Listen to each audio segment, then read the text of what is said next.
বছর ফজরের নামাজ পড়েছেন, এশারও যদি 40 বছর ফজরের জামাত পড়েছেন। এত বড় আল্লাহওয়ালা ইমামে আজম আবু হানিফা রহমাতুল্লাহি আলাইহি একজন নাস্তিক এসে প্রশ্ন করে। কেন প্রশ্ন করে? একজন বেঈমান প্রশ্ন করে, যারা খোদাই বিশ্বাস করে না, যারা আল্লাহ বলতে বিশ্বাস করে না, আল্লাহ বলতে স্বীকার করে না, ওই নাস্তিক আর বেঈমান এসে ইমামে আজম আবু হানিফা রহমাতুল্লাহি আলাইহি প্রশ্ন করে, ও ইমামে আজম আবু হানিফা, আল্লাহ যে এক, এটার প্রমাণ দাও। কি প্রমাণ দিত? আল্লাহ যে এক, এটার প্রমাণ চাই। তুমি যে আল্লাহর ইবাদত করো, তুমি যে আল্লাহর গোলামি করো, তুমি যে আল্লাহর হুকুম মানো, আল্লাহ যে এক, এটার প্রমাণ দাও। আমি তোমার কাছে প্রমাণ নিতে এসেছি, আল্লাহ যে এক, এটার প্রমাণ দাও। ইমামে আজম আবু হানিফা রহমাতুল্লাহি আলাইহি বলে, ও ভাই, তুমি একটু চিন্তা করে দেখো, আল্লাহ যে এক, এটার প্রমাণ তুমি সৃষ্টির মধ্যেই নিহিত আছে। কোথায়? সৃষ্টির মধ্যেই নিহিত আছে আল্লাহ যে এক। তুমি চিন্তা করে দেখো, একটা সামিয়ানা যদি বানাইতে হয়, একটা ছাদ দিতে হয়, একটা বিল্ডিং নির্মাণ করতে হয়, একটা বিল্ডিং নির্মাণ করতে হলে অনেকগুলা খুঁটি লাগে কি লাগে না? এই সামিয়ানা যে তৈরি করেছে, এই সামিয়ানার মধ্যে অনেকগুলা খুঁটি লাগছে কি লাগছে না? শুধু একটা বিল্ডিং নির্মাণ করতে হলে অনেকগুলা খুঁটি লাগে। আল্লাহ রাব্বুল আলামিন এত বিশাল আসমান, এত বিশাল জমিন, এত বিশাল আসমান, আল্লাহ রাব্বুল আলামিন খুঁটিবিহীন আল্লাহ আসমানের মধ্যে লটকায় রেখেছেন। কথা ঠিক কিনা? ইমাম আযম আবু হানিফা রাহমাতুল্লাহি আলাইহি বলতেছে, ও ভাই নাস্তিক, একটা স্টিমার বা একটা লঞ্চ মাল বোঝাই করিয়া স্টিমার বা লঞ্চ তার গন্তব্যস্থলে যাবে। কোথায় যাবে?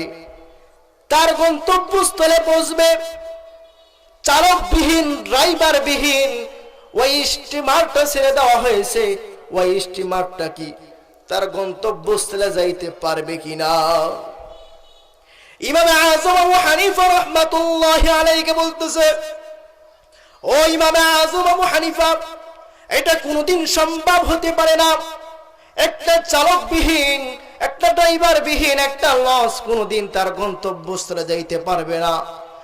ড্রাইভারবিহীন লঞ্চ, চালকবিহীন লঞ্চটা এক পর্যায়ে নদীর মাঝখানে গিয়া, নদীর ঢেউয়ের মধ্যে যখন বাড়ি লাগবে, যখন চালক থাকবে না, ড্রাইভার থাকবে না, এক পর্যায়ে লঞ্চটা অটোমেটিক নদীর গভীরে চলে যাবে। কথা ঠিক কিনা? ওই লঞ্চ শেষ হয়ে যাবে, ওই লঞ্চের যাত্রীগুলোও মারা যাবে, লঞ্চ অবশিষ্ট থাকবে না, লঞ্চ সে বাঁচায় রাখতে পারবে না। ড্রাইভারবিহীন, চালকবিহীন লঞ্চ কোনোদিন তার গন্তব্যস্থলে পৌঁছতে পারে না। ইমাম আযম আবু হানিফা রাহমাতুল্লাহি আলাইহি বলতেছে, ও নাস্তিক ভাই, আল্লাহ রাব্বুল আলামিন গোটা দুনিয়া পরিচালনা করতেছেন। আল্লাহ রাব্বুল আলামিন সমস্ত মানুষের রিজিক পৌঁছাইতেছেন। কথা ঠিক কিনা? আল্লাহ সাগরের মধ্যে যতগুলা মাখলুকাত আছে, জঙ্গলার মধ্যে যত মাখলুকাত আছে, সারা পৃথিবীতে যত মাখলুকাত আল্লাহ পাক রব্বুল আলামিন সৃষ্টি করেছেন, সমস্ত জায়গার মধ্যে আল্লাহ রিজিক পৌঁছাইতেছে কি পৌঁছাইতেছে না? কে পৌঁছাইতেছে? আল্লাহ পাক পৌঁছাইতেছে। ছোট্ট একটা লঞ্চ, ছোট্ট একটা স্টিমার যদি চালকবিহীন, ড্রাইভারবিহীন তার গন্তব্যস্থলে যেতে না পারে, গোটা পৃথিবীর যদি পরিচালক না থাকতো, গোটা দুনিয়ার যদি স্রষ্টা না থাকতো, আল্লাহ না থাকতো, গোটা পৃথিবী ধ্বংস হয়ে যেত, গোটা দুনিয়া ধ্বংস হয়ে যেত, কিছুই থাকতো না, সব তছনছ হয়ে যেত। কথা ঠিক কিনা? এই জন্য ইমানদার বিশ্বাস করে আল্লাহ আছে। কথা ঠিক কিনা? ইমানদার বিশ্বাস আছে পরকাল আছে, ইমানদার বিশ্বাস করে জান্নাত জাহান্নাম আছে, ইমানদার বিশ্বাস করে এরকম পরকালে হাসরের ময়দান হবে, ইমানদার বিশ্বাস হবে মিজানের পাল্লা হবে, ইমানদার বিশ্বাস হবে এরকম ভাবে কবরের আযাব আছে, পরকাল আছে। কিন্তু যারা বেঈমান তারা পরকাল বিশ্বাসী নয়। কথা ঠিক কিনা? তারা নগদে বিশ্বাসী। কি বিশ্বাসী ভাইজান? তারা নগদে বিশ্বাস করে। এজন্য ভাই দোস্তার বুজুর্গ, যে আল্লাহওয়ালা যারা যারা ইমানদার, তারা বিশ্বাস করে এক আল্লাহ থেকে সবকিছু হয়। কথা ঠিক কিনা? জগৎ বিখ্যাত আল্লাহওয়ালা, জগৎ বিখ্যাত আল্লাহর ওলি জুনাইদ বাগদাদী রহমাতুল্লাহি আলাইহি একজন ইহুদির সাথে ওনার একটু সময় দেয়।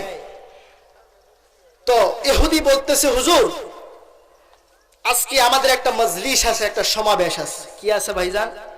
সমাবেশ, মজলিস। তো জুনাইদ বাগদাদী রহমাতুল্লাহি আলাইহি বলতেছে, আমি তোমাদের সমাবেশে, তোমাদের মজলিসে যাব। ইহুদি বলতেছে, হুজুর আপনি যদি যান তো সাথে সাথে আপনাকে কতল করে ফেলবে, আপনাকে হত্যা করে ফেলবে, আপনি যায়েন না। কেন? যে আমাদের মজলিসে কোনো মুসলমানদের জায়গা নয়, এখানে শুধু আমাদের ধর্মের লোকেরা থাকে। আমাদের ধর্মের লোকের মধ্যে একজন পণ্ডিত আছে, ইহুদি পণ্ডিত, ইহুদি আলেম, সে চেয়ারে বসে বসে আমাদেরকে কিছু শিক্ষা দেয়। জগৎ বিখ্যাত আল্লাহর ওলি হযরত জুনাইদ বাগদাদী রাহমাতুল্লাহি আলাইহি বলতেছে যে আমি তোমার সঙ্গে যাব, তোমার সুরুদ দূরে, তোমাদের সুরুদ দূরে যাব, যাতে বুঝতে না পারে আমি একজন মুসলমান। কথা বুঝে আসতেছে? জুনাইদ বাগদাদী রাহমাতুল্লাহি আলাইহি যখন ওই ইহুদি মজলিসে চলে যায়, ইহুদি মজলিসে চলে যাওয়ার পরে ইহুদি একটা চেয়ারের মধ্যে বসা, সমস্ত ইহুদিদেরকে নিয়ে ওই ইহুদি আলেম বয়ান করবেন, নসিহত করবেন।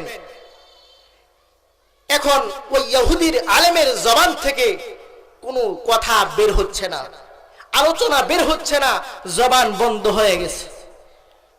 ইহুদিরা প্রশ্ন করতেছে যে আপনি নসিহত করেন, আপনি বয়ান করেন, হঠাৎ করে আপনি এখন আর বয়ান করতে পারতেছেন না, জবান বন্ধ হয়ে গেছে।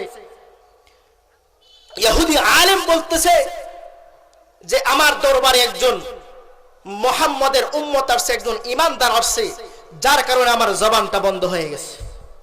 কি বন্ধ হয়ে গেছে? আমি এখন আর কথা বলতে পারতেছি না, আমার জবান দিয়ে আর কোনো কথা বের হচ্ছে না। ইহুদি আলেম বলতেছে, কে আসো এই মজলিসে?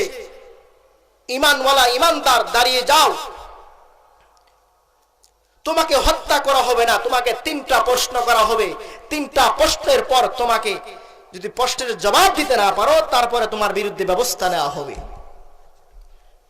ইহুদি আলেম বলার পরে ওই মজলিসের মধ্যে জুনাইদ বাগদাদী রাহমাতুল্লাহি আলাইহি ছিলেন। জুনাইদ বাগদাদী রাহমাতুল্লাহি আলাইহি দাঁড়ায় গেলেন, বললেন আমি হচ্ছি ইমানদার, আমি হচ্ছি মুসলমান। ইহুদি আলেম বলতেছে, ও জুনাইদ বাগদাদী, আমি তোমাকে 3টা প্রশ্ন করব, 3টা প্রশ্নের জবাব যদি দিতে পারো তাহলে তোমাকে ছেড়ে দেওয়া হবে, আর যদি 3টা প্রশ্নের জবাব দিতে না পারো তাহলে তোমাকে, তোমার বিরুদ্ধে ব্যবস্থা নেওয়া হবে। 1 নাম্বার প্রশ্ন হলো, জান্নাতের মধ্যে আল্লাহ রাব্বুল আলামিন জান্নাতীদেরকে যে নিয়ামত দিবেন, জান্নাতীরা জান্নাতের মধ্যে যে নিয়ামত পাবে, কোনদিন ওই নিয়ামতের মজা শেষ হবে না। জান্নাতের মধ্যে জান্নাতীরা যত নিয়ামত ভক্ষণ করবেন, যত নিয়ামত খাইবেন, কোনদিন ওই নিয়ামতের মজা শেষ হবে না, ওই নিয়ামতের স্বাদ শেষ হবে না। 1 নাম্বার প্রশ্ন। 2 নাম্বার প্রশ্ন হলো, জান্নাতের মধ্যে আল্লাহ রাব্বুল আলামিন একটা গাছ রাখছেন। কি রাখছেন? একটা গাছ রাখছেন। ওই গাছের শাখা প্রশাখা প্রতিটা জান্নাতের মধ্যে থাকবে।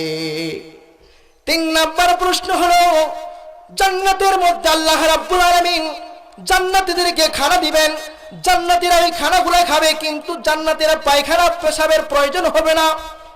জান্নাতীরা খানা খাওয়ার পরে, জান্নাতীরা যখন পেট ভরে খানা খাবে, খানা খাওয়ার পরে একটা ডেগুর দিবে, ডেগুর দেওয়ার সাথে সাথে জান্নাতীদের সমস্ত খানাগুলো হজম হয়ে যাবে।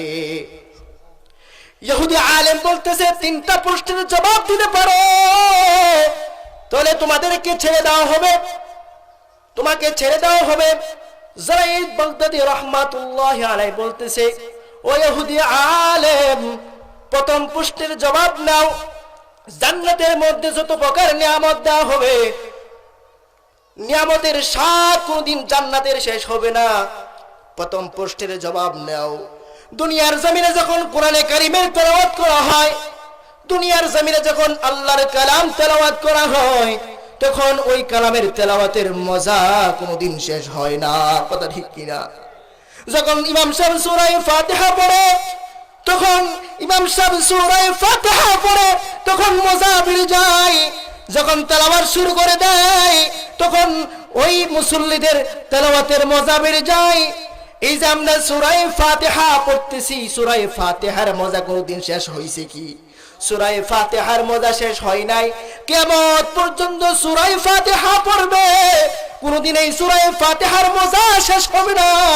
জান্নাতের মধ্যে তেলাওয়াত করা হবে, জান্নাতের মধ্যেও এই তেলাওয়াতের মজা শেষ হবে না। সুতরাং আল্লাহ পাক রব্বুল আলামিন একটা নিয়ামত রাখছেন, ওই তেলাওয়াত যতই করবে মজা ততই বাড়তে থাকবে। কথা ঠিক কিনা? প্রথম প্রশ্নের জবাব দিছে কিনা?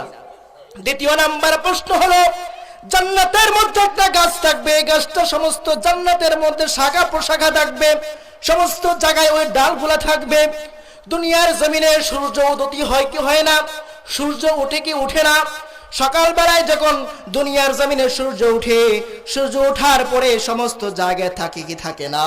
এটার আলো সব জায়গায় থাকে কি থাকে না? কোন জায়গায় বাকি থাকে? হ্যাঁ, শিবপুর সূর্য উঠছে, নরসিংদী বাকি আছে? ভাই দোস্ত আর বুজুর্গ, সূর্য যখন উঠে সারা পৃথিবী আলোকিত করে দেয়, ঘর বাড়ি আলোকিত করে দেয়, সব জায়গায় চলে যায় এটার আলো। একটা সূর্যের আলো যদি সব জায়গায় দিতে পারে, জান্নাতের মধ্যে আল্লাহ রাব্বুল আলামিন একটা গাছের শাখা প্রশাখা সব জায়গায় দিয়ে দিবেন। গেছেনি প্রশ্ন ভাই? তিন নাম্বার প্রশ্ন হলো, জান্নাতের মধ্যে জান্নাতীরা যত খানা খাবে, জান্নাতীরা যখন খানা খাবে, ওই খানা খাওয়ার পরে জান্নাতীরা পায়খানা পেশাবের প্রয়োজন হবে না, জান্নাতীরা পায়খানা পেশাব করবে না। জান্নাতের মধ্যে নাপাকের কোনো জায়গা নাই, নাপাকের কোনো ব্যবস্থা নাই। ওই জান্নাতি সব সময় কি থাকবে? পাক পবিত্র থাকবে, পূত পবিত্র থাকবে। দুনিয়ার জমিনে একটা সন্তান যখন তার মায়ের গর্ভে থাকে, একটা সন্তান যখন তার মায়ের গর্ভে থাকে 10 মাস থাকে। কথা ঠিক কিনা? এভাবে 10 মাস থাকার পরে মায়ের গর্ভে ওই সন্তান পায়খানা পেশাব করে কিনা? পায়খানা পেশাব বলে করে। ভাই দোস্তার বুজুর্গ, সন্তান যখন মায়ের গর্ভে 10 মাস থাকে, ওই মায়ের গর্ভের ভিতরে সন্তান পায়খানা পেশাবের প্রয়োজন হয় না, সন্তান পায়খানা পেশাব করে না। সন্তানের পায়খানা পেশাব আল্লাহর কুদরতে হয়ে যায়। সন্তানের পায়খানা পেশাবের দরকার হয় না, সন্তানের পায়খানা পেশাবের প্রয়োজন হয় না।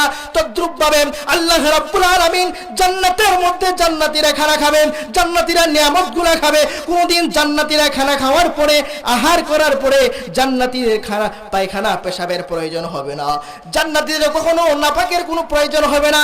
জান্নাতীরা খানা খাওয়ার পরে জান্নাতীরা একটা ডেকুর দিবেন, ডেকুর দেওয়ার সাথে সাথে জান্নাতীদের সমস্ত খানাগুলো হজম হয়ে যাবে। ভাই দোস্তার বুজুর্গ, আল্লাহ রাব্বুল আলামিন ইমানদারের মর্যাদা যেমন দুনিয়াতেও রাখছেন, আল্লাহ ইমানদারের মর্যাদা জান্নাতেও রাখছেন। কথা ঠিক কিনা? আল্লাহ যেমন দুনিয়ার জমিনে ইমানের দাম বেশি, আল্লাহ জান্নাতের মধ্যে ইমানের দাম আল্লাহ তাআলা বাড়াই দিবেন। আল্লাহ পাক রব্বুল আলামিন